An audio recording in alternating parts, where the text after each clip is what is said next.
안녕하십니까. 네, 반갑습니다. 지금부터 이제 전기기 문제풀이를 시작할 건데, 저는 뭐 계속해서 문제풀이를 해왔기 때문에 처음 보시진 않았고, 저는 강사 이름은 민영욱이라고 하고요. 만나서 반갑고, 그 2014년도까지는 제가 문제풀이 했는데, 역시나 2015년도 문제풀이도 강사가 변함없이 제가 또 문제풀이를 하게 되었습니다. 아무튼 간에, 이번 문제는 그 엔트미디어가 되겠고요. 엔트미디어. 문제풀이는 어떤 종목을 할 거냐면 전기기사 쪽에 2015년도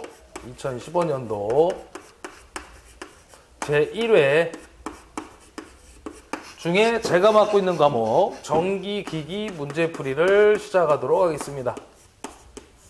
전기기기.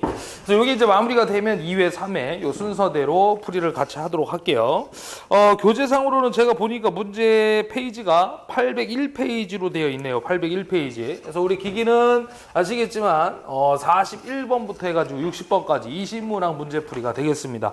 그래서 801페이지에 보시게 되면 41번 문항부터 출발이 되는데 한번 보도록 합시다. 41번 보시면 유도전동기 2차 여자 시에 2차 주파수와 같은 주파수의 전압 EC를 2차에 가한 경우 옳은 것은 하고 물어봤는데, 단 여기서 SE2는 유도기 2차 유도기 전력이다. 우리가 이제 기본적으로 우리가 그 그림 문제가 있었어요. 속도제어 쪽에. 그래서 유도전동기의 속도제어법 보게 되면 농형하고 권선형으로 나눠졌었는데, 그 권선형 유도전동기 속도제어법 보시게 되면 뭐가 있으면 2차 여자법이 있었죠. 그래서 우리가 예전에 보면 여기를 갖다가 방향이 같으면 속도가 상승되고, 그 다음에 방향이 반대가 되면 속도가 감소한다. 이런 얘기를 해드렸었는데, 사실 이제 이 위쪽에 있는 부분이 누구냐면 문제 조건에 주어진 SE2라고 보시면 돼요.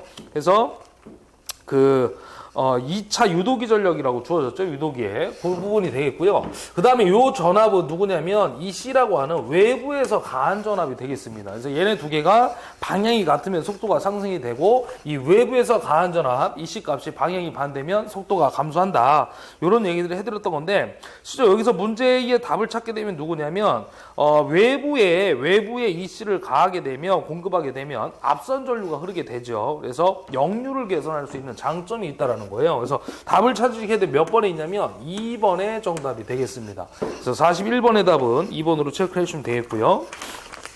그 다음에 넘어가서 42번 보도록 하겠습니다. 42번 문제 같은 경우에는 조금 어려울 수 있는 문제인데, 전동기의 효율을 물어보고 있어요. 한번 일단 볼게요. 문제. 전격이 10마력을 주고 있죠. 우리 1마력은 746W 좀 기억을 하시라고 그랬는데, 요 문제 조건에서는 출제자가 맨 밑에 보시면 주어졌고요. 1마력이 746W라고.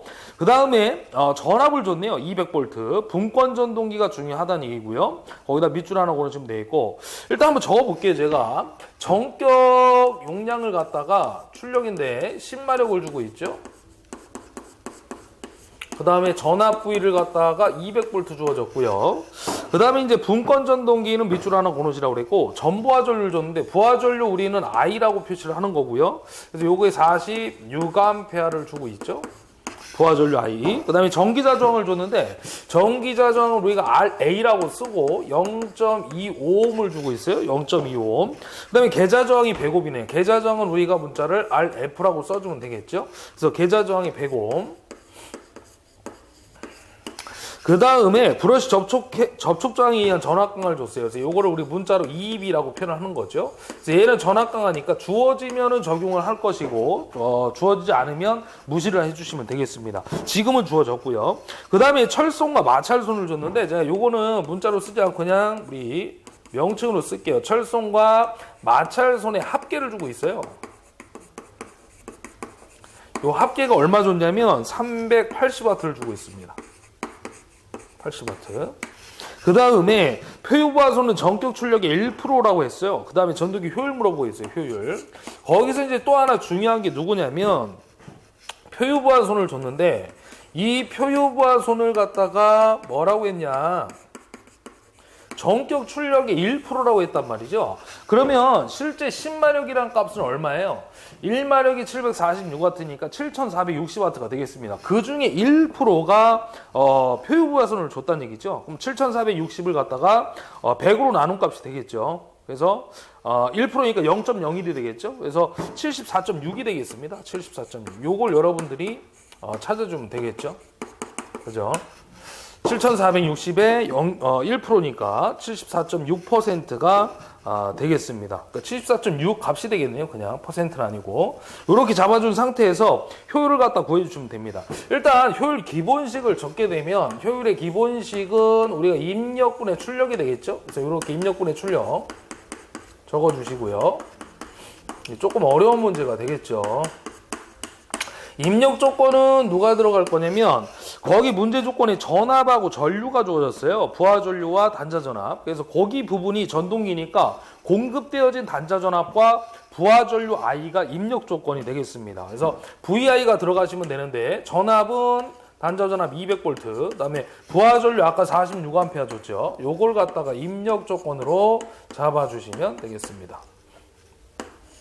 곱하기 100을 하시고, 그 다음에 이제 출력은 여러분들이 구해야 되는데, 출력은 기전력이 되겠죠? 실제 기전력.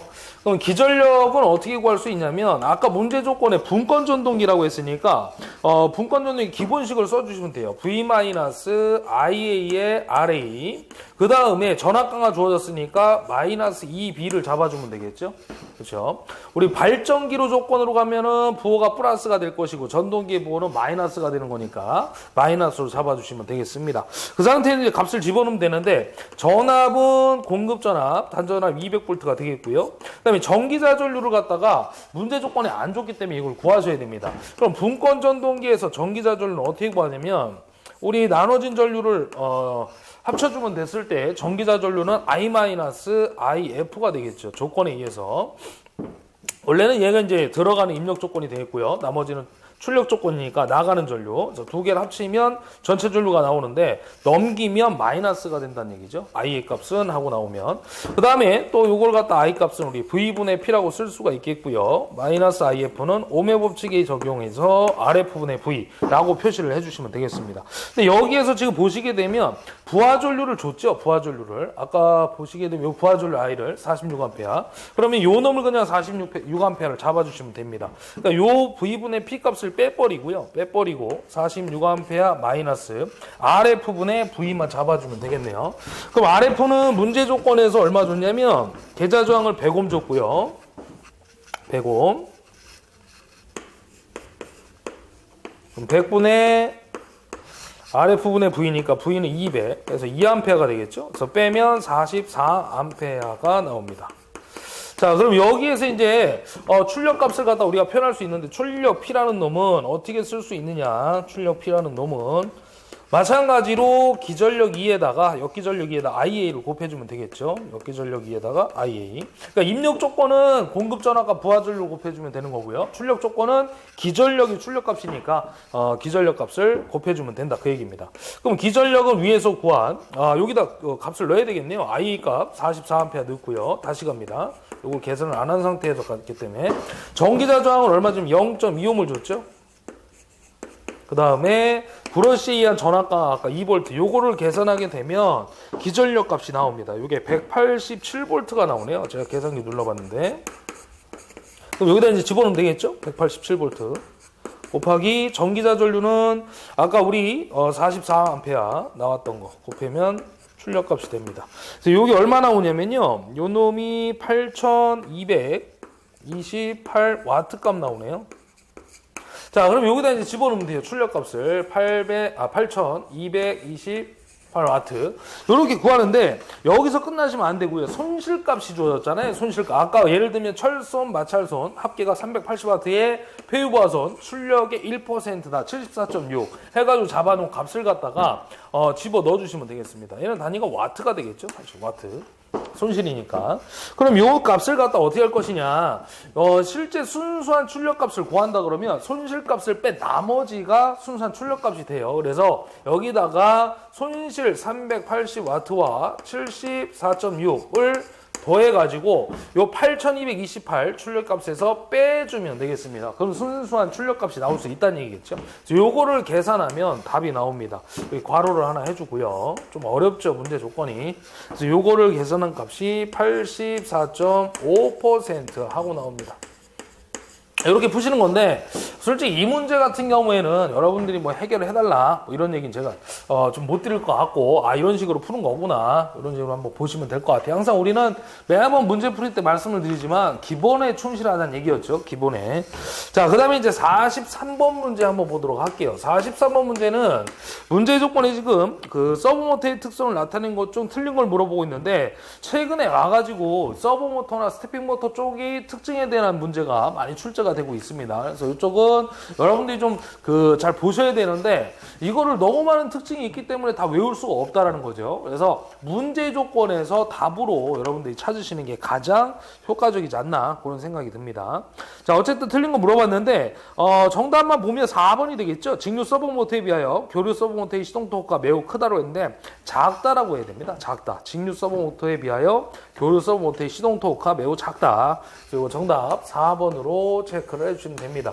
이런 스타일의 문제는 단답형 문제인데, 여러분들이 눈으로 잡고 답만 보시는 게 좋아요. 문제답 이런 식으로. 왜냐면 그 밑에 보시면 특징이 나와 있는데 이걸 다 외울 수가 없다는 얘기죠. 실제로. 그래서 여러분들이 답으로 좀 체크를 해가지고 보시면 좀 수월하게 공부가 되지 않을까라는 생각을 해봅니다. 그 다음에 이제 44번을 알아볼 건데, 이 문제 같은 경우에는 지금 정유기 쪽에 좀 잘 출제가 되는 문제의 스타일이죠. 보시게 되면 저항부하인 사이리스터 단상 반파 정유기로 위상 제어를 할 경우에 점호각을 0도에서 60도로 하면 다른 조건이 동일할 경우에 출력의 평균 전압 몇 배가 되냐 물어봤는데, 우리 일단 단상 반파에서 값이 있죠. ED 값은 어떻게 되느냐. 원래 파이분의 루트 2의 2 하고 나오는 건데 적분해서 나오는 값이지만 결론만 보자는 얘기입니다. 파이분의 루트 2의 2를 계산하면 0.45의 2가 됩니다. 근데 이제 조건이 하나 들어가는데, 실리콘 제어 정류 소재라고 하는 SCR이 주어지게 되면 여기에다가 각도를 갖다 집어넣어 줘야 돼요. 점호각이라고 하는 거. 그래서 2분의 1 플러스 코사인의 알파가 적용이 되겠습니다. 그러니까 문제 조건에 SCR이 없으면 요 값만 여러분들이 잡아가지고 계산해주면 되는데, SCR이 주어지면 2분의 1 플러스 코사인 알파까지 적용을 해가지고 계산해 주시면 된다, 그 얘기입니다. 근데 이제 전파 같은 경우에는 얼마예요? 2배가 되는 거니까 0.9의 2가 되겠죠? 0.9의 2. 자, 그럼 일단 지금 0도하고 60도라고 했으니까 두 가지의 조건을 한번 제가 따져보도록 하겠습니다. 0도일 때와 60도일 때 몇 배가 되냐 물어봤으니까. 그럼 단상반파 조건은 동일하니까 그대로 들어가면 됩니다. 자, 1위는 0.45의 2에다가 코사인 알파, 요 점호각에 0도를 갖다 집어넣어 주면 되겠죠? 그러면 2분의 1 플러스 코사인의 0. 이렇게 잡아주시면 되는 거야. 자, 그 다음에 60도도 마찬가지예요. 똑같은 조건에 코사인 알파, 코사인만 60도 집어넣어 주면 되겠습니다. 반파니까요. 0.452에다가 2분의 1 플러스 코사인의 60도 이렇게 적어넣어주면 되겠네요. 그래서 이게 몇 배 차이가 나느냐, 그걸 알아보자는 얘기입니다. 그러니까 앞에는 중요한 게 없죠. 앞에는 어차피 똑같으니까 제껴두고요. 뒤에 각도만 잡아주시면 돼요. 그 코사인 0도는 우리 1이잖아요. 그러니까 요건 얼마 나오냐면 0도가 1이니까 2분의 1 플러스 1이니까 결론 얼마냐면 1이 나오겠죠. 1. 그죠? 그 다음에 코사인 60도는 얼마예요? 사인 30도와 같기 때문에 2분의 1이 되는 거죠. 2분의 1. 그러면 0.5니까 0.5 2분의 1이니까 요걸 계산하게 되면 얼마 나오냐면 4분의 3이 나옵니다. 4분의 3. 요렇게. 4분의 3. 그러니까 요게 코사인 60도가 사인 30도니까 2분의 1이거든요. 그럼 0.5예요. 0.5. 그래서 1 플러스 0.5, 1.5 나누기 2하면은 0.75 정도가 나오는데, 요게 결론은 몇 배냐 그걸 물어보고 있는 거죠. 따라서 4분의 3배. 요렇게 잡아주시면 되겠습니다. 그래서 요거는 답을 찾으시게 되면 몇 번에 있냐면 4분의 3배에서 정답 1번이 되겠네요. 1번. 이렇게 여러분들이 찾으시면 되는 문제였고요.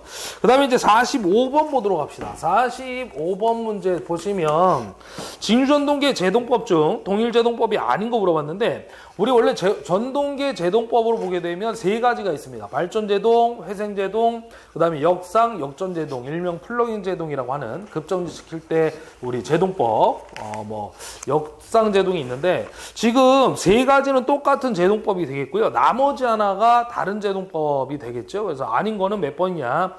거기 보시게 되면 전원극성을 바꾼다라고 4번에 되어 있는데 그게 역전제동이 되겠죠. 나머지 1, 2, 3번은 누구냐면 발전제동입니다. 발전제동. 그래서 전동기를 발전기로 작동시켜가지고 그때의 에너지를 가지고 그 전기적인 에너지를 열 에너지로 소비시켜서 제동하는 방법. 그게 이제 발전제동법이 되겠습니다. 그 다음에 이제 실제로 역상제동은 삼상중 두 상위 접속을 맞바꾸는 거고요. 역전제동은 이제 회전자의 회전 방향 반대로 회전시켜서 제동하는 방법 이렇게 나눠질 수가 있겠죠. 그다음에 회생제동은 그 발전기로 전동기를 발전기로 작동시켜 가지고 그 발생된 전력을 전원으로 반환하여 제동하는 방법이 회생제동이다. 그래서 반환자가 중요하겠죠. 그래서 문제 쭉 보시다가 반환자 이런 내용이 들어가 있으면 우리 회생제동이 된다라고 보시면 되겠어요. 그 다음에 46번 보시게 되면 동기발전기 병렬 운전을 시키는 경우에 고려하지 않아도 되는 조건 물어봤는데 상당히 잘 나오는 문제 중에 하나죠. 46번 같은 경우에 우리 한번 좀 간단하게 정리해보면 동기발전기에 이미 앞쪽에서도 문제풀이를 했을 때 얘네들 동기발전기 병렬운전 조건 문제는 시험에 상당히 잘 나오고 있다. 꼭 여러분들이 정리를 해가셔야 된다라고 제가 몇 번이고 말씀을 드렸던 겁니다. 그래서 동기발전기 병렬운전 조건을 보시게 되면 우리 아마 키위 주고 바로 암기가 됐을 거고요.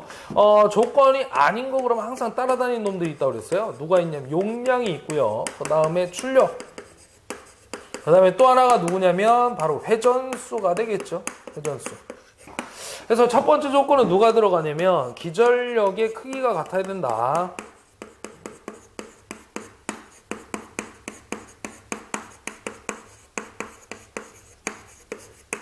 그래서 기전력의 크기가 같지 않는 경우에는 뭐가 발생합니까? 라고 하면 무효순환 전류가 발생한다고 했죠. 무효순환 전류.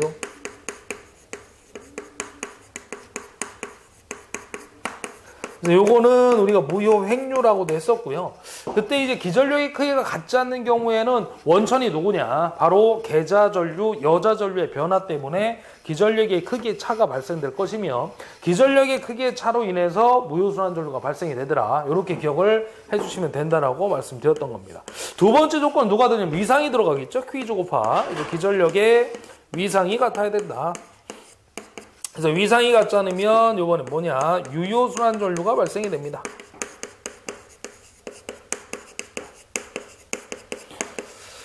간단하게 여러분들이 쉽게 외우는 방법이 있다 그러면 위상은 역률이잖아요. 역률 코사인 세타. 그래서 유효순환 전류와 연관을 시켜서 여러분들이 기억을 해주시면 될 것 같아요. 그래서 이때 위상이 같지 않으면 무슨 전류가 흐르냐? 유효순환 전류가 발생이 되고 똑같은 얘기로 뭐가 있다고 그랬어요? 유효횡류나 동기화 전류가 있다고 그랬죠.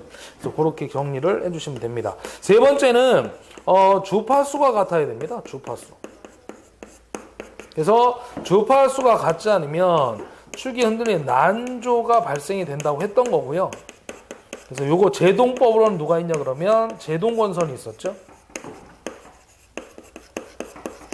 그 다음에 네 번째는 기전력의 파형이 일체되고요. 파형이 같아야 되겠고 마지막 다섯 번째는 상회전 방향이 일체되더라. 요 나중에 여러분들 그 실기 쪽에도 출제가 됩니다. 동기발전기에 예를 들어가지고 병렬운전 조건 4가지를 쓰세요. 5가지를 써주세요. 이 내용을 써주시면 되는 겁니다. 그래서 요거 46번 보시게 되면 필요 없는 조건 물어봤으니까 여기 아까 필요 없는 조건에 제가 3가지 알려드렸거든요. 용량, 출력, 회전수. 이게 가장 많이 시험에 출제가 되는 조건들이죠. 나중에 이제 변압계 병렬운전 조건이 아닌 것도 마찬가지고 그 다음에 용량 출력은 항상 따라다니는 거니까 그 다음에 직류발전기의 병렬운전 조건이 아닌 것은 하고 물어봐도 용량 출력이 되겠습니다. 그 중에 이제 동기발전기의 병렬운전 조건은 회전수가 하나 추가된다라고 보시면 되겠죠. 그래서 이거 정답 몇 번이냐면 3번이 되겠습니다. 정답 3번. 그 다음에 넘어가서 47번 보도록 합시다. 47번 문제도 똑같은 문제가 되겠네요. 요 한 파트에서 지금 두 문제가 출제가 됐습니다. 그래서 병렬 운전을 하고 있는 두 대의 삼성 동기발전기 사이에 무효순환 전류가 흘렀다 그랬죠? 무효순환 전류. 그 무효순환 전류가 흐른 이유는 뭐냐? 흐른 경우는 바로 크기의 차 때문이다 라고 했는데 보기를 보니까 크기의 차가 없어요. 그래서 보기 보면 이 크기의 차가 발생되는 원천이 있다라는 거지. 원천. 그 원천이 누구냐면 계자 전류 또는 여자 전류의 변화 때문이다. 정답 1번이 되겠습니다. 그래서 47번 문제는 정답 1번으로 체크해 주시면 되겠고요. 그 다음에 이어 48번 보도록 합시다. 48번 문제는 단상변압기 전부와의 2차 전압을 100V 줬네요. 2차 전압은 우리가 V2N이라고 쓸 수가 있겠고요. 그 다음에 주어진 게 전압 변동률 4%를 주고 있죠. 4%니까 0.04라고 적어주면 되겠고 1차 단자 전압을 물어보고 있습니다. 요 놈도 우리 변압기 쪽에 좀 잘 출제가 되는 문제 중에 하나가 되겠습니다. 1차 단자 전압. 뭘 물어보고 있냐면 V1N 값을 물어보고 있다는 얘기죠. 원래 이제 전압 변동률을 따로 정리할 때 그때 나오는 공식 중에 하나인데 우리 원래 전압 변동률 공식을 쓰게 되면 두 가지가 있었죠. 시험에 나오는 게 V2N분의 V20 마이너스 V2N 곱하기 100이 되겠고요. 또 하나의 공식이 누구냐면 곧 잘 출제가 되는 P 코사인 세타 뿌라 마이너스 Q의 사인 세타 공식이 되겠습니다. 그래서 이때 P는 이제 저항 강화율, Q는 리액턴스 강화율이라고 얘기를 했고, 플러스가 될 때는 언제냐? 그러면 지역률일 때, 뒤진역률일 때, 그 다음에 마이너스일 때는 진역률, 앞선역률이 주어지면 마이너스로 적용해주면 된다라고 얘기를 했던 겁니다. 그 다음에 이제 얘는 무부하 전압, 얘는 전격 전압, 부하를 걸었을 때의 그 전압 차이를 갖다 우리 전압 변동이라고 표현했던 거죠. 그래서 우리 1차 단자 전압 얘기는 공식을 쓰게 되면 이렇게 쓸 수가 있겠죠. 권수비 A에다가 1 플러스 전압 변동률의 V2N 이렇게 여러분들이 잡아주시면 되겠습니다. 요거는 이제 이렇게 이해를 하시면 돼요. 1차와 2차 사이에 권수비가 존재하는 거고 원래 권수비 공식을 적용해보자 그러면 다 2차분의 1차인데 다 2차분의 1차인데 뭐만 반대가 되는 겁니까? 전류만 반대가 되는 거죠. 1분의 2. 근데 이제 지금은 전압비니까 V2분의 V1으로 적용을 해주시면 됩니다. 그래서 지금은 V1, 1차 측의 단자 전압을 물어봤으니까 2차 측의 단자 전압에다 건수비 A를 갖다 곱해주면 되겠죠. 그래서 곱해주는데 전압 변동률이 중간에 껴있기 때문에 얘를 갖다 곱하기 해주는 거예요. 곱하기를 갖다가. 그래서 요거 이제 큰 놈을 갖다 구할 때 작은 놈에다가 변동률을 곱해서 기준은 플러스 1로 잡아서 우리가 계산을 한다라고 앞쪽에 다 설명했던 겁니다. 그래서 A 값을 갖다 보게 되면 이 공식이 어떻게 나왔냐 그게 중요한 게 아니고요. 1차의 단자 전압 물어보면 변압기 쪽에서 전압 변동률 주어지고 1차의 단자 전압 물어보면 이 공식 하나밖에 없어요. 하나밖에. 그냥 외우고 가셔도 됩니다. 그럼 건수비를 지금 얼마 주냐면 20대 1이니까 얼마예요? 20이 되겠죠. 그렇죠. 1분의 20이니까. 그 다음에 1 플러스 전압 변동률이 몇 프로라고 했냐면 4%니까 0.04. 그 다음에 2차 측의 단자 전압 100V를 곱해주시면 답이 나오겠네요.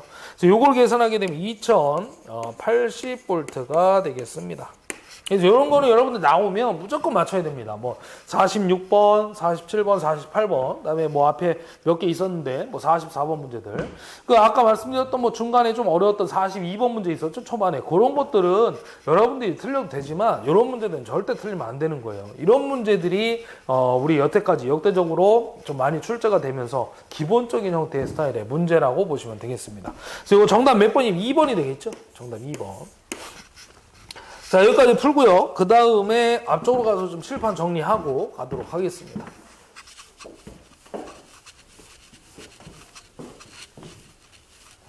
자, 그 다음 문제는 몇 번이냐면 49번 문제인데 요것도 원래 나오는 스타일의 문제가 있어요. 변압기 등가위로 및 여자위로 파트에서 나오는 문제거든요. 자, 여기다 한번 정리를 해보도록 하겠습니다. 49번 문제. 지금 보면 변압기 여자율이 어드미턴스 Y0 값을 물어봤는데 요렇게 보시면 돼요. 요게 어느 파트에서 나오는 얘기냐면 변압기에 우리 등가회로가 있어요. 등가회로 및 여자회로 파트에서 요 얘기가 나옵니다. 그러니까 여자회로라는 거는 이제 자석을 만드는 회로를 갖다 우리 여자회로라고 하는데 이 여자회로를 보시게 되면 이런 식으로 구조가 되어 있습니다. 이 차를 개방한 상태에서 병렬로 연결이 되어 있죠. 이런 식으로. 병렬로 연결이 되어 있습니다. 여기에 이제 저항 성분이 이렇게 들어가 있고요. 그 다음에 여기는 L 성분이 들어가 있죠. 이렇게 병렬로 연결이 되어 있습니다. 여기는 이제 1차의 단자 전압이 걸려 있고요. 여기는 이제 1차 전류가 흘러가는데 요 1차 전류를 갖다 이게 변압기 등가회로 여자회로거든요. 여자회로라고 보시면 되죠. 그래서 이 여자회로를 우리가 1차 전류를 무부하 전류, 여자 전류 I0라고도 표현을 합니다. 자, 그 다음에 이쪽에 이제 전류가 나눠지겠죠. 철순의 전류와 이쪽에는 자화전류 I파이라고 얘기를 합니다. 그래서 요 I파이가 자화전류인데 실제 문제에서 뭘 물어보냐면 이 자화전류는 뭘 만드는 전류냐 이렇게 물어볼 수 있어요. 그래서 얘는 실제 철심에다 코일 감아가지고 전류 흘리는 거니까 자속을 만드는 전류가 되겠죠. 시험은 이게 또 하나의 시험 문제가 되겠죠. 자속을 만드는 전류야 누구냐라고 물어보면 자자가 들어가 있는 자화전류라고 기억을 해주시면 되겠습니다. 그 다음에 여기는 이제 실제 컨덕턴스로 표시를 하는 거고요. 그 다음에 여기는 서셉턴스가 되겠죠. 우리 병렬이기 때문에 교류의 병렬이기 때문에 R의 역수, 저항의 역수, 리액턴스의 역수니까 컨덕턴스와 서셉턴스의 조합으로 이루어져 있습니다. 그 다음에 이쪽에는 요 놈과 두 놈의 벡터 합의 크기니까 여자 어드미턴스가 되겠죠. 사실은 요 컨덕턴스도 여자 컨덕턴스, 요 서셉턴스도 여자 서셉턴스라고 보시면 됩니다. 그러면 요 전류를 갖다 지금 구해보자 그 얘기인데 여자 어드미턴스를 물어봤죠. 제가 요 놈을 일단 구해보도록 할게요. I0 값은 어떻게 구할 수 있습니까? 라고 했을 때 여자 어드미턴스에다가 1차의 단자 전압을 곱해주면 되겠죠. 요 얘기는 어떻게 나온 거냐면 원래 I는 Z분의 V잖아요. 그러면 여자 어드미턴스는 임피던스의 역수니까 Z분의 V1이 되는 겁니다. 그럼 Z분의 1 대신에 여자 어드미턴스로 바꿔서 삽입을 했다라고 보시면 되시는 거야. 그럼 여기서 여자 어드미턴스를 구해보면 V1이 넘어가면 될 거 아니에요. 그래서 V1분의 I0 요 공식을 물어보고 있다라는 거죠, 지금. 그래서 요걸 찾게 되면 몇 번이 있냐면 V1분의 I0에서 정답 1번이 되겠습니다.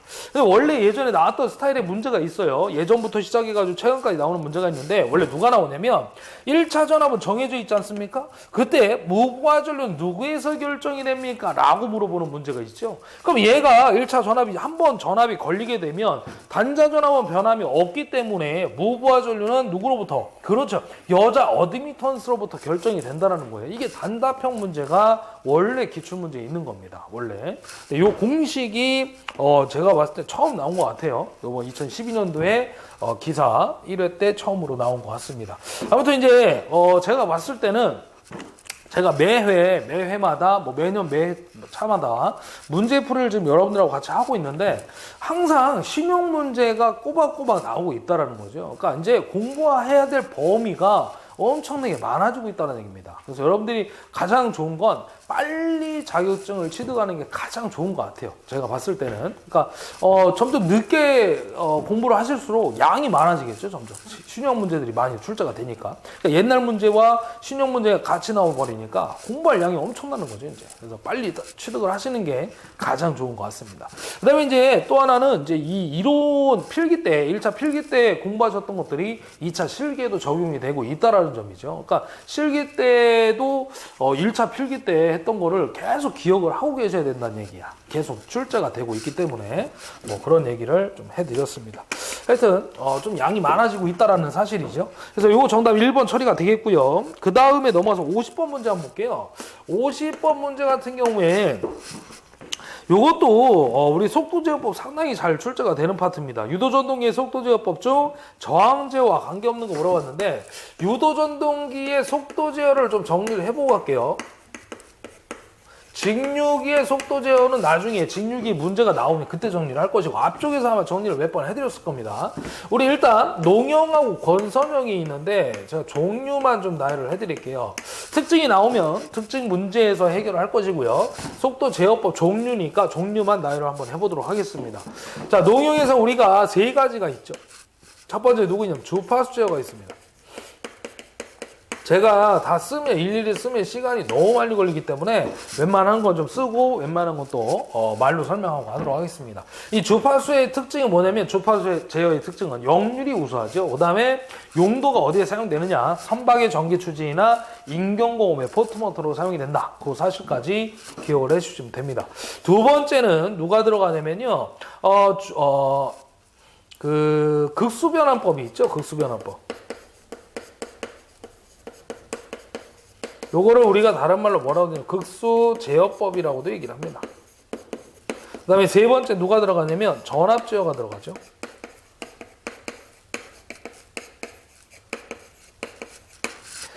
그 다음에 두 번째, 권선형의 유도전동계 누가 있습니까? 라고 했을 때 얘도 마찬가지로 세 가지가 들어가는데 첫 번째가 누구냐면 2차 저항법이 있죠. 이게 이제 비례추의 원리가 되겠고요. 장점이 뭐냐 그러면 속도, 그 구조가 간단하고 조작이 용이하겠다. 그 다음에 이제 두 번째가 누구냐면 종속법이 있습니다. 2대의 전동기기를 이용해서 속도를 제어하는 방법이 되겠죠. 그래서 세 가지가 나오죠. 직렬 종속, 병렬 종속, 차동 종속. 그래서 직렬일 때는 P1 플러스 P2분의 120F고요. 동기 속도의 기본식을 가지고 있습니다. 그다음 병렬일 때는 직렬 종속의 2배, 그래서 P1 플러스 P2분의 120F의 곱하기. 차동 종속일 때는 마이너스가 들어갑니다. P1 마이너스 P2분의 120F. 그다음에 세 번째는 이제 누가 들어가냐면 2차 여자법이 들어가죠. 2차 여자법. 아까 우리 41번 문제 형태가 되겠습니다. 그래서 2차 여자법은 슬립 주파수에 전압을 공급하여 속도를 제어하는 방법이다. 이렇게 정리를 해놓으시면 됩니다. 그래서 일단 속도 제어법이 아닌 것을 하고 물어보면 대표적인 게 누구냐면 1차가 들어가 있는 건 무조건 답이에요. 1차. 여기 지금 보면 2차가 들어가 있는 1차 없죠. 그래서 1차 저항법이나 그 다음에 또 하나가 누구냐, 1차 여자법이 들어가면 속도제어법이 아닌 것은 해가지고 대표적인 답안이라고 보시면 됩니다. 그래서 제가 항상 이거 어떻게 외우러 왔냐면 우리 전기인들은 무조건 술 한 잔 먹으면 몇 차까지 가는 거예요. 기본이 2차 아니겠습니까? 기본이. 그래서 1차에서 끝나는 건 없어. 그래서 정답이 1차. 나오면 무조건 아닌 거 기억을 해주시면 된다고 말씀드렸던 거죠. 그래서 요거는 우리가 정답 몇 번이냐면 농형이 아닌 거 물어봤잖아요. 저항제어와 무관한 거, 관계없는 거. 그럼 권선형까지 2차 저항법은 농형이 아니니까 관계없는 거, 농형 유도전동기 1번이 되겠죠. 1번. 이렇게 체크를 해주시면 됩니다. 이 종류 분류해가지고 암기를 해주시면 되겠고요. 그 다음에 이제 이어서 51번 문제 보도록 합시다. 51번 문제. 자, 51번 문제는 이것도 우리 조금 어려울 수 있는 문제인데 이런 문제는 사실 여러분들 버려야 돼요. 해결은 좀 안 돼. 사실 공식도 생각이 안 나고 어떻게 푸는지도 솔직히 어렵습니다. 좀. 보면 전부하 전류가 1A 줬고요. 역률이 85%, 0.85입니다. 속도가 7500rpm이고 전압과 주파수가 각각 전압이 100V, 주파수가 60Hz인 2극 단상 직권 정류자 전동기가 있대요. 거기다 밑줄 하나 보시면 좋겠죠. 단상 직권 정류자 전동기. 전기자 직권 계자 권선의 시료 저항의 합이 45mm인데 이게 누구냐면요.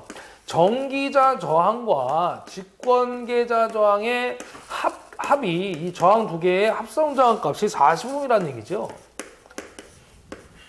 얘가 왜 이제 그 두 개가 주어졌냐면 우리 직권 전동기 같은 경우에 어떻게 돼 있는 거예요? 직렬로 연결되어 있는 거죠. 계자와 전기자가. 그래서 이 계자 저항과 전기자가 직렬이니까 합성 저항 두 개를 더해 주시면 되는 거예요. 그때 전부하시의 속도 기전력을 물어봤는데 계자 자속은 정연적으로 변하며 브러쉬의 중성축에 위치하고 철소는 무시한다고 되어 있죠.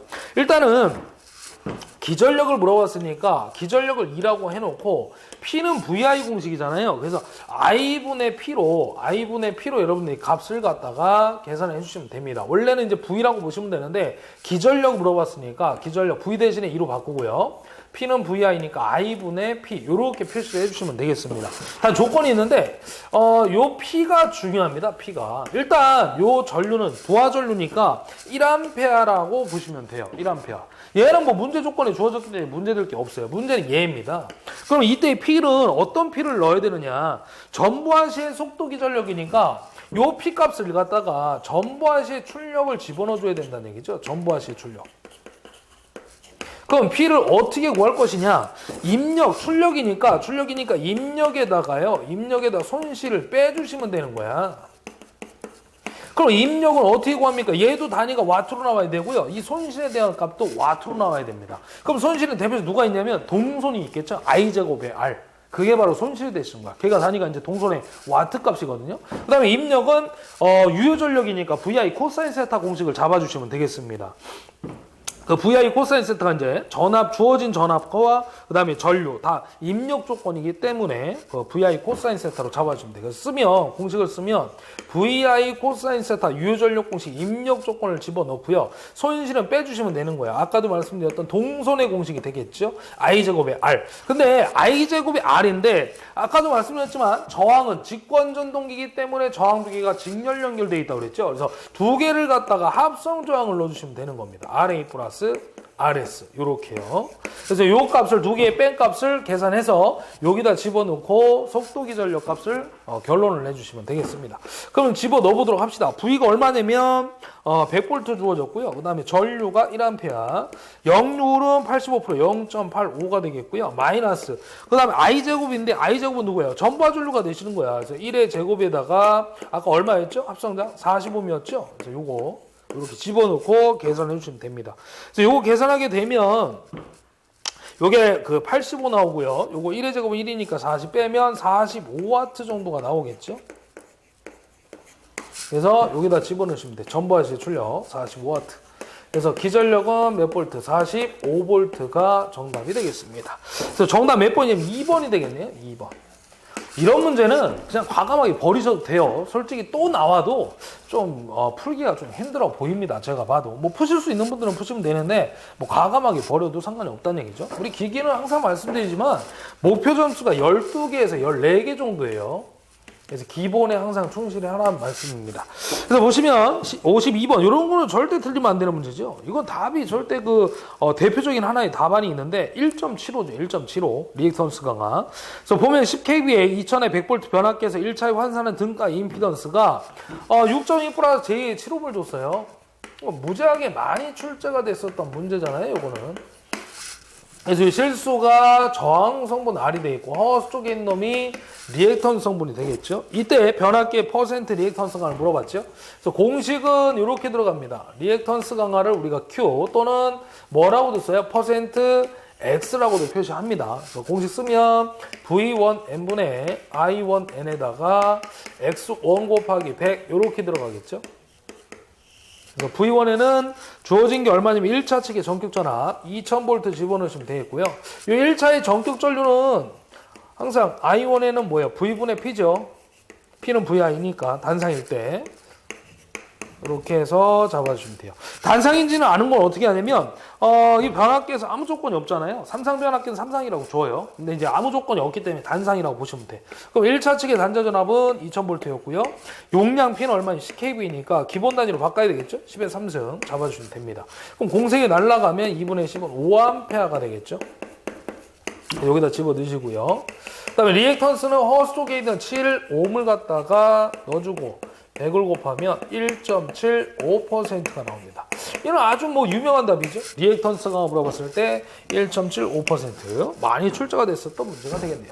정답 4번으로 체크를 해주시면 됩니다. 그 다음에 이제 53번 보도록 합시다. 53번 문제도 기본 문제인데 역률이 가장 좋은 전동기 물어봤거든요. 우리 기기에 보면은 전동기의 종류가 여러 가지가 있는데 대표적으로 보면 직류 전동기가 있고요. 그 다음에 동기 전동기, 유도 전동기, 삼상, 단상, 유도 전동기가 들어가겠죠.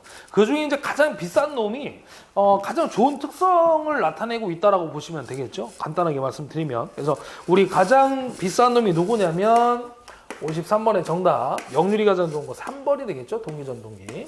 우리 동기 발전기 동기전동기는 역률을 특히 동기전동기는 이제 무부하로 운전 시에 동기조상기로 사용할 수 있는데 그 역률을 갖다 조정할 수 있잖아요. 마음대로. 그래서 진상으로 역률을 계좌전류를 이용해 가지고 위상 특성 목소리에서 이제 따졌을 때 역률을 조정할 수 있는 게 바로 동기전동기가 되겠습니다. 근데 가장 비싼 놈 찾으면 된다는 얘기죠.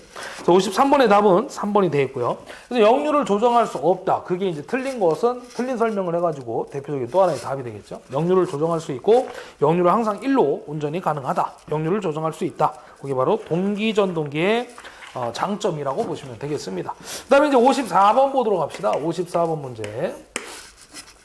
농용유도 전동기에 주로 사용되는 속도 제어법 물어봤는데 아까 좀 전에 제가 50번 문제 한번 잡아볼게요. 50번 이쪽 카메라 이쪽 잡아주시면 50번 문제인데 여기 보시게 되면 아까 속도 제어법 정리를 제가 다 해드렸죠. 그래서 여기서 풀고 넘어가도록 합시다. 농용유도 전동기의 속도 제어법 누구냐? 아까 세 가지 있었죠.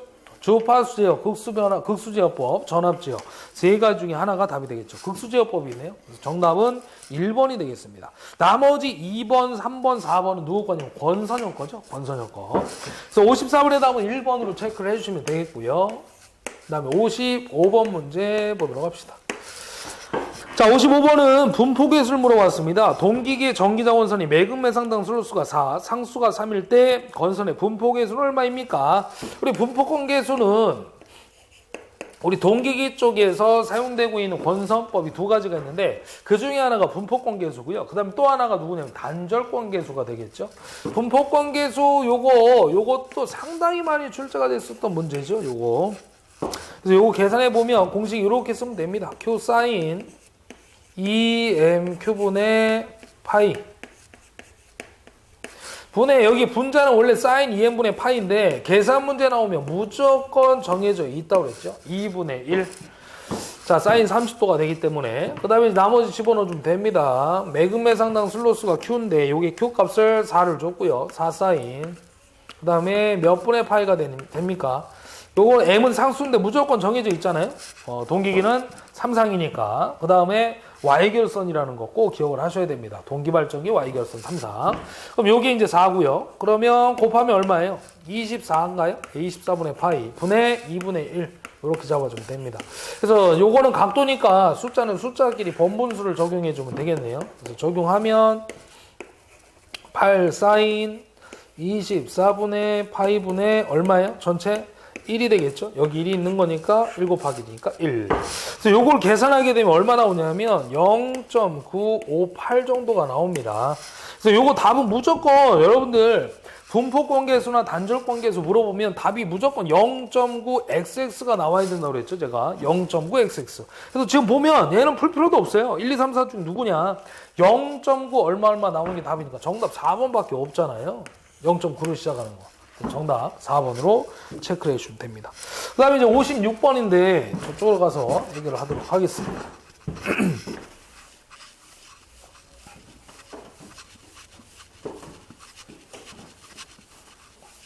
자, 56번 문제는 유도기 쪽의 토크와 전압 관계에 대한 문제인데 이 문제도 상당히 중요합니다. 자, 우리 삼상 농용유도 전동기를 전전압 기동할 때 토크는 전보하시의 루트 2분의 1배이다. 기동보상기로 전전압이 루트 3분의 1로 기동하면 토크는 전보하 토크의 몇 배가 됩니까? 물어봤는데 우리 유도 전동기에서 거의 가장 중요한 공식이 누구냐 그러면 토크하고 전압은 제곱의 비례 관계에 있다라는 사실이에요. 이게 상당히 시험에 많이 출제가 됐었던 관계식이 되겠습니다. 그래서 이거 가지고 뭘 물어본다고 했냐면 그 비례식 써가지고 푸는 문제 나온다고 그랬죠. 대부분. 그것도 지금 비례식 써서 푸는 문제가 되겠죠. 56번도. 그럼 보면 첫 번째 조건, 첫 번째 줄의 조건인데 전압을 갖다가 전전압 기동하고 그때 이 토크는 전부하시 루트 2분의 1이라고 했어요. 그러니까 전압이 1일 때 전전압이니까 100% 다 걸려있는 전압이죠. 1일 때 그때 이 토크가 루트 2분의 1이 나왔다 그 얘기죠. 그때 전압을 갖다가 얼마 공급했냐면 루트 3분의 1을 공급했대요. 전압을 루트 3분의 1 제곱의 비례니까 전체 제곱 해주고요. 그때 토크는 몇 배가 됩니까? 물어보고 있다는 얘기죠. 그래서 이 t를 갖다 구하시면 되는 거야.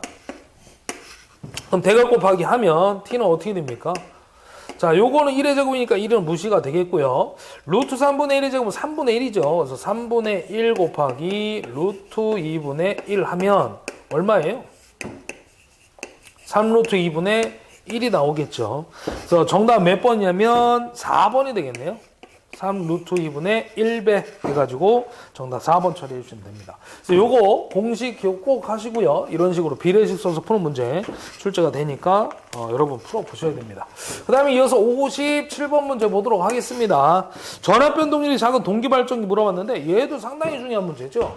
가장 또 많이 출제가 되는 파트이기도 하고요. 어디서 배웠냐면 단락비에서 배웠죠. 단락비. 우리 단락비는 이제 KS라고 이제 일반적으로 표현하는 것이고, 그래서 우리 단락비라는 것은 개통을 갖다가 보호할 수 있는 능력을 단락비라고 얘기했던 거예요. 어떤 사고 전류가 발생이 됐을 때 얼마만큼 또 견딜 수가 있겠느냐, 그 비율을 우리가 단락비라고 얘기했던 건데, 그래서 단락비가 크면 안정도가 높다라고 얘기를 했던 거고요. 그다음에 단락비가 크면 특징이 있는데, 뭐 써보면 첫 번째 안정도가 높아지고요. 안정도가 증진되고,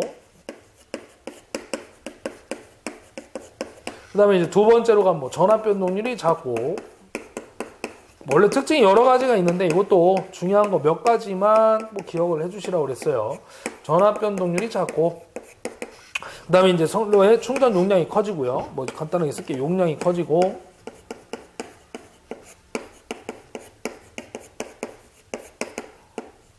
그 다음에 뭐 효율이 나빠지더라. 효율이 나빠져 단점이 되겠고, 그 다음에 또 하나가 이제 동기 임피던스가 작다. 뭐 이런 특징을 가지고 있다고 그랬죠. 그래서 단락비가 큰 놈은 안정도가 증진된다. 이게 이제 또 중요한 얘기가 되겠고요.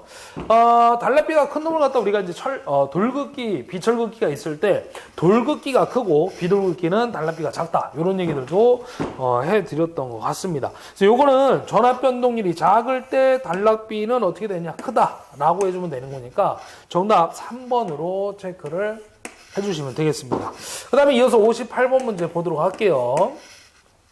삼상유도 전동기 2차 입력을 P2 슬립을 S라고 했을 때 2차 동선 물어봤는데, 우리 원래 유도기 쪽에 그 아라고의 원판 실험에 의해서 나오는 슬립 공식이 4가지가 있죠. 이 슬립 공식도 여러분들 꼭 암기를 하셔야 됩니다. 유도기 쪽에 이제 가장 기본이 되는 공식 중에 하나가 우리 슬립이기 때문에 뭐 하나가 아니라 가장 기본이라고 보면 되겠죠. 그래서 동기속도 NS분의 NS-N이 있고요. 그 다음에 또 하나 공식은 E2분의 E2S가 있고요. 그 다음에 또 하나의 공식이 F2분의 F2S가 있고, 마지막 네 번째가 P2분의 P2C가 되겠죠. 이게 바로 슬립 4가지의 공식이 되겠습니다. 기본 공식. 요거는 이제 회전수가 주어졌을 때 슬립을 구할 수 있겠고요. 요거는 전압이죠. 정지시의 전압과 회전시의 전압. 그 다음에 요거는 주파수. 정지시의 주파수와 회전시의 주파수로 슬립을 구할 수가 있다.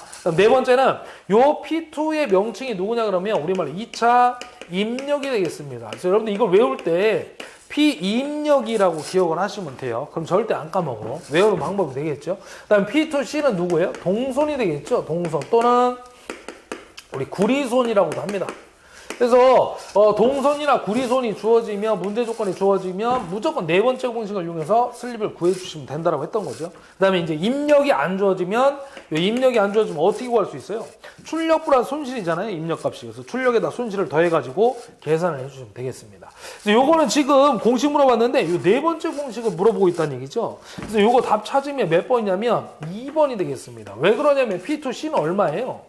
P2C는 슬립에다가 2차 입력을 곱해주면 되니까 P2C는 SP2라고 찾으면 맞는 공식 2번밖에 없겠죠. 나머지 다 틀렸고, 그 다음에 59번 보도록 하겠습니다. 게이트 조작에 의해 부하전류 이상으로 유지전류를 높일 수 있어. 그게 중요하겠네. 게이트 턴온, 턴오프가 가능한 사이리스터 물어봤는데, 그 게이트 턴온, 턴오프의 약자를 그대로 찾으면 돼요. 이건 답을 준 거야. 그래서 누구냐면 GTO죠. GTO. 그 GTO가 누구냐면 게이트 턴오프의 약자예요. 그래서 게이트 턴오프, 턴온, 턴오프가 가능한 사이즈서 누구냐면 GTO가 되겠죠. 그래서 그것만 여러분들이 밑줄 그어놓고 답을 찾아주시면 됩니다. 밑에 한번 심벌 있으니까 한번 보시면 되겠고요. 그 다음에 마지막 60번 문제를 한번 보도록 할 건데, 제가 이 60번 문제를 풀면서 조금 제가 헷갈린 부분도 있었는데요. 아주 사실은 풀어보면 간단한 겁니다. 간단한 거. 처음에 제가 시험지 받았을 때 이거를 어떻게 풀어야 되냐 좀 고민도 했었는데 보니까 아주 간단한 문제더라고요.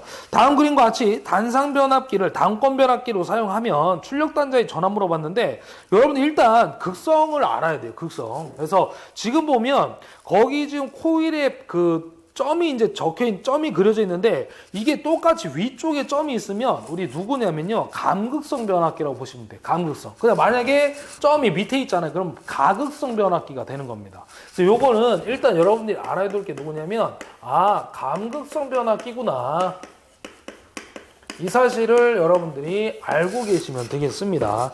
자, 그리고 출력 단자의 전압 물어봤고요. V1에는 1차 정격 전압이라고 하고 V2를 2차 정격 전압이라고 한대요. 거기 보게 되면 1차 측의 전압을 갖다가 600V를 줬고요. 그 다음에 2차 측의 출력단의 전압을 물어봤는데, 감극성이라 그러면 이게 이제 덜 깜짝가 되겠죠. 그래서 요거는 실제로 어떻게 되냐면, 전압, 2차 측의 전압은 1차 측의 전압에다가 2차 측의 전압을 빼면 감극성으로서 2차 측의 출력단의 전압이 나온다, 그런 얘기입니다. 그러면 당연히 마이너스니까 1차 측의 전압보다 작아지겠죠. 그럼 600보다 작은 놈 찾게 되면 몇 번밖에 없어요. 그쵸? 2번하고 3번밖에 없는데, 사실 2번은 너무 전압이 떨어지고 있죠. 그래서 실제 이거를 여러분들이 단순하게 찾게 되면 정답이 3번밖에 없어요. 눈대중으로 찾았을 때. 이렇게 찾는 방법이 있지만, 원래 풀게 되면 1차 측의 단전압 600을 넣고요. 그러니까 만약에 가극성이 되면 이게 플러스로 바뀌어버리는 겁니다. 지금 감극성이기 때문에 마이너스가 되시는 거야. 그 코일을 감은 결선에 의해서. 그래서 600 마이너스. 2차 측의 전압을 어떻게 구할 수 있냐면 권수비를 적용해야 되겠죠. 원래의 권수비 전압비 공식이 V2분의 V1이 되는 거죠. 그럼 우리가 궁금한 건 V2 값이니까 자리를 바꾸면 V2는 A분의 V1이 되는 겁니다. 그럼 마찬가지로 V1은 600이 되겠고요. 600V 주어진 걸려있는 단자전압. 그럼 권수비 A는 거기 보시게 되면 600하고 120V가 주어졌어요. 그림에 보면. 그래서 그게 전압비 권수비고라고 주어진 거거든요. 그럼 그대로 집어넣으시면 되는 거야. 그럼 2차가 이제 120V고요. 1차의 전격전압 600이니까 이게 5가 나오겠죠. 5. 근데 이제 권수비가 5니까 5가 밑으로 들어갑니다. 밑으로 실제 A분의 V1 공식에 의해서. 그러니까 요거는 권수비를 구하라고 주어진 전압비가 되는 거고요. 요건 실제 1차에 걸려있는 단자전압이 되시는 거야. 그래서 실제에 걸려있는 단자전압에다가 권수비를 나눠주게 되면 2차에 걸리는 단자전압이 크기가 나오겠죠. 그래서 빼주면 그때 출력단의 전압이 나온다, 그런 얘기입니다. 120이 되겠죠. 그래서 120을 뺀 나머지가 실제 출력단에 걸리는 단자 전압 480V다 라고 보시면 되겠습니다. 그래서 감극성이니까 당연히 1차 전압보다 2차 전압이 작아질 수밖에 없다는 얘기거든요. 그럼 600보다 작은 거 찾으면 얘밖에 없다는 얘기예요. 너무 작아지면 변압기를 사용 가치가 없으니까 상식적으로 봐도 권수비가 5니까 5로 나누면 된다는 얘기야, 사실은. 그래서 요거 600에서 올라가니까 120이고요. 나머지 뺀 값이 480V 해서 찾아주시면 되겠습니다. 자, 여기까지 해서 1회 문제풀이를 마무리해드렸고요. 잠깐 쉬었다가 이어서 2회 문제풀이 같이 또 보도록 하겠습니다. 수고하셨습니다.